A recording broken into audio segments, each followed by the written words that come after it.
La raison pour laquelle le procès a été reporté, voilà. Depuis plus d'un an, nous disons que Laurent Gbagbo a été l'objet de maltraitance psychologique et morale à Korogo. Nous venons d'avoir la confirmation par un rapport d'expertise qui a été déposé depuis le 20 juillet à la Cour, qui dit en gros que M. Laurent Gbagbo n'est pas dans un état psychologique pour pouvoir participer à un procès, pour pouvoir supporter un procès. Ça veut dire que ce n'est pas là qu'il a été maltraité.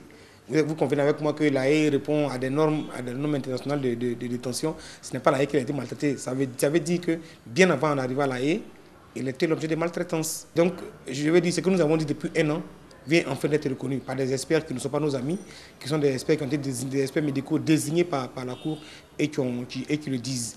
Donc je veux dire, moi c'est une satisfaction que finalement on finisse par reconnaître que M. Laurent Gbagbo a été victime de maltraitance. C'est là ma joie. Sinon, le report en tant que tel, c'est le cours normal d'une procédure qui peut être reportée, mais c'est la raison qui fonde ce report-là qui me donne satisfaction. Il n'y a vraiment pas de doute là-dessus. Il n'y a vraiment pas de doute là-dessus. Si la CPI statue comme une juridiction doit le faire en droit, et rien qu'en droit, en n'ayant pas d'autres considérations, M. Laurent Gbagbo sortira vainqueur de ce procès.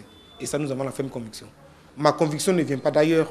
Ma conviction, c'est que dans le dossier que j'ai vu, que je connais très bien, ne contient pas grand-chose qui puisse permettre de condamner quelqu'un.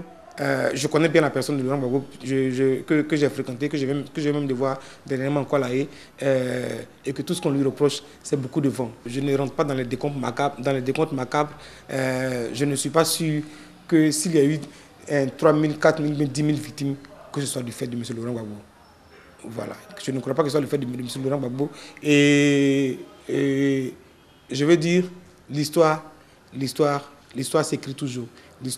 Un jour, l'histoire nous dira effectivement qui est l'auteur de toutes ces choses-là.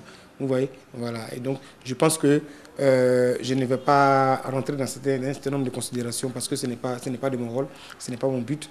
Mais je dis que mon client est absolument innocent de tout ce qu'on lui reproche. En réalité, en Côte d'Ivoire, les textes existent pour pouvoir juger M. Laurent Gbagbo en Côte d'Ivoire. La preuve est que toutes les personnes avec lesquelles il avait été arrêté ont été inculpées pour génocide et crimes contre l'humanité.